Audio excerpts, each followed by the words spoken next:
नमस्कार दोस्तों, आप देख रहे हैं नमो भारत न्यूज। मैं हूं शुक्ला। दोस्तों, अक्सर मानवाधिकार का रोना रोने वाली विश्व भर की संस्थाएं जो अक्सर तो यह कहा करती हैं कि हम किसी जाति धर्म के अंदर भेदभाव नहीं करते, हम मानवता के लिए लड़ते हैं। और यह कहकर इन्होंने CAA और NRC जैसे कानूनों के खिलाफ ऐसी मुहिम छेड़ी जैसे मोदी ने अवैध नागरिकों को किसी गैस चेंबर में ठूस कर मार देने का एक फरमान सुना दिया हो।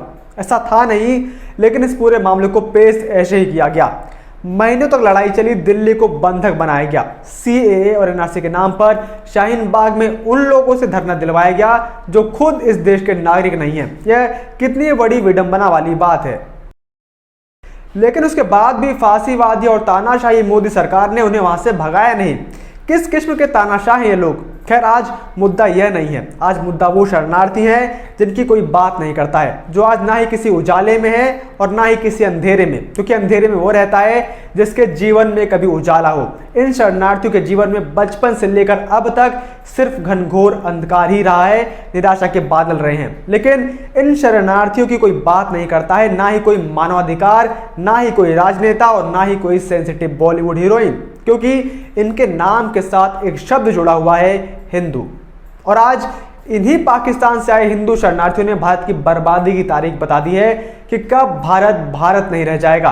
अब आखिर क्या है यह पूरा मामला, वो मैं आपको बताऊंगा। लेकिन सबसे पहले आप यह बताएं कि क्या शरणार्थी हिंदुओं को जल्द से जल्द भारत की नागरिकता नहीं मिलनी चाहिए, या फिर साथ ही साथ आप इस वीडियो को ज़्यादा से ज़्यादा शेयर करें। और हमें आपके जैसे राष्ट्रवादी लोगों के सहयोग की ज़रूरत है जो राष्ट्र प्रथम पत्रकारिता में अपना सहयोग देना चाहते हैं। देश या विदेश कहीं से भी सहायता राशि देने के लिए आप नीचे दिए गए डिस्क्रिप्शन बॉक्स में लिखे पैट्रियन लिंक से हमसे ज़रूर जुड़ें। दोस्तों, पाकिस्तान में रह रहे हिंदू जिनका पूरा जीवन काल एक शून्य में बीता, वो एक पल को भारत की तरफ एक आस की तरीके से देखते हैं। भारत इन जैसे लोगों के लिए किसी रेगिस्तान में पानी जैसा है और इसीलिए अपने जान पर खेलकर किसी प्रकार से भारत आते हैं।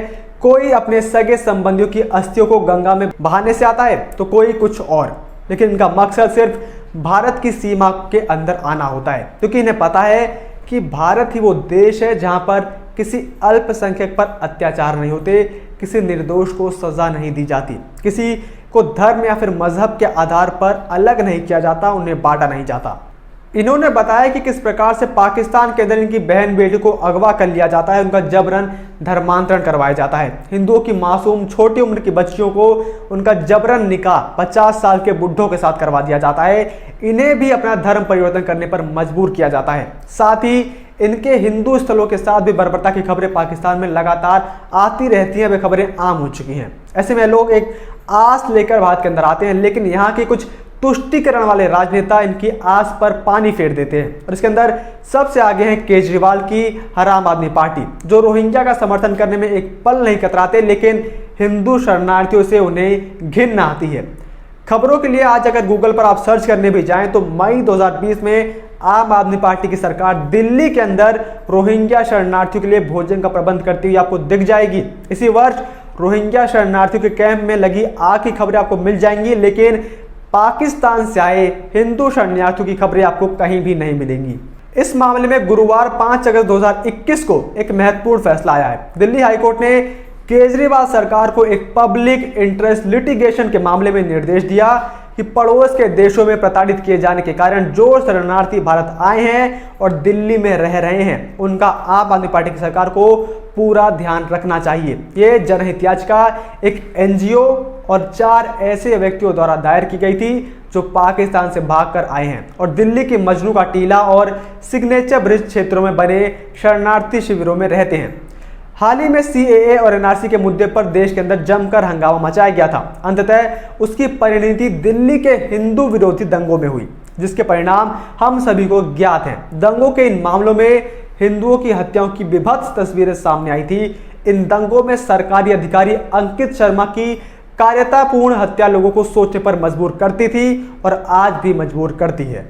जांच शुरू होने पर इस मामले में आश्चर्यजनक खुलासे भी हुए थे। दिल्ली की सरकार चलाने वाली आम आदमी पार्टी के विधायक ताहिर हुसैन के दंगों में लिप्त होने की जानकारी सामने आई थी। पहले मीडिया में ताहिर हुसैन की छत से हथियारों, पेट्रोल बम इत्यादि का इंतजाम तो दिखाई, बाद में पुलिस की पूछताछ में उसने दंगों में अपनी संलिप्तता भी स्वीकार कर ली थी। ऐसी स्थिति में जब दिल्ली उच्च न्यायालय का दिल्ली की आम आदमी पार्टी की सरकार को ही हिंदू शरणार्थियों को नैतिकता और नियमों के आधार पर ध्यान रखने का आदेश देती है, तो इसका कितना पालन होगा, ये संदेह के एक घेरे में, कटघरे में खड़ा हुआ है। कोर्ट ने सक्षम अधिकारियों को इस मामले में उचित कानूनों और नीतियों के अनुरूप प्रतिनिधित्व सुनिश्चित करने को कहा है। दरअसल पाकिस्तान से आए हिंदू शरणार्थियों ने शिकायत की थी कि उनके पास ना तो पानी होता है, ना ही उनके पास शौच और सफाई की कोई व्यवस्था है, और ना ही बिजली। जबकि यही केजरीवाल सरकार दिल्ली की सड़कों को बंधक बनाने वाले राकेश डकैत के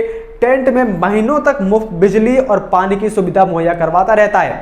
इसके अलावा इन शरणार्थियों की शिकायत यह भी थी कि इन शरणार्थी शिविरों में महिलाओं और बच्चों का यौन हिंसा के शिकार भी हो सकते हैं। ये एक तथ्य है कि हिंसा या युद्ध जैसे विकट परिस्थितियों में महिलाओं और बच्चों को सबसे ज़्यादा टारगेट किया जाता है और सबसे अधिक समस्याएं उन्हें ही झेलनी पड़ती हैं।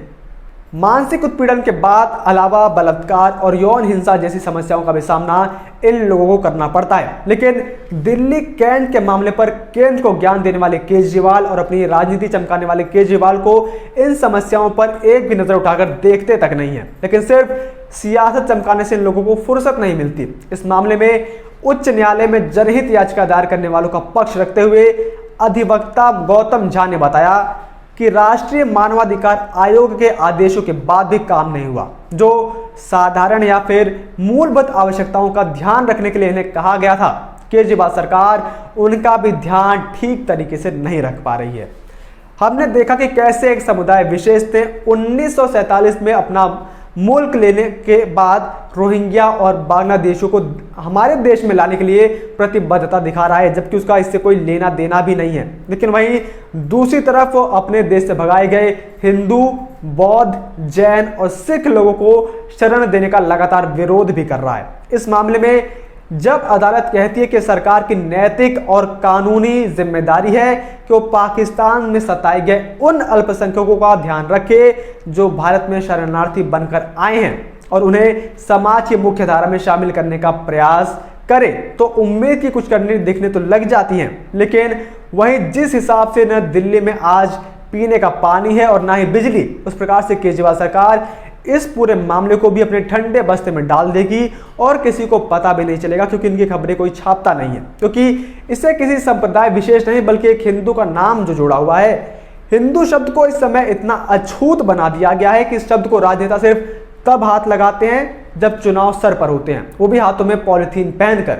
वहीं दूसरी तरफ यही राजनेता, यही बॉलीवुड और यही मानवाधिकार की चैंपियन अवैध रोहिंग्या और बांग्लादेशियों की झूठी प्लेटों में बैठकर निवाला तोड़ते रहते हैं। लेकिन उसी इस्लामिक रिपब्लिक ऑफ पाकिस्तान में सताए जा रहे हिंदुओं की कोई जांच खबर लेने वाला आज है नहीं। बाहर से आए हिंदू शरणार्थियों ने बताया कि भारत की बर्बादी उस दिन निश्चित है जिस दिन यहाँ पर जिहादियों की संख्या आधी पॉपुलेशन के करीब हो जाएगी। उस दिन भारत नहीं रह जाएगा, भारत बर्बाद हो चुका होगा। बाकी आपके इस पर क्या राय है, आप कमेंट करके जरूर बताएं। जय हिंद, जय भारत। वीडियो को लाइक, सब्सक्राइब और शेयर करना ना भूलें। अपने विचारों को कमेंट बॉक्स में लिखकर हम तक जरूर पहुंचाइए।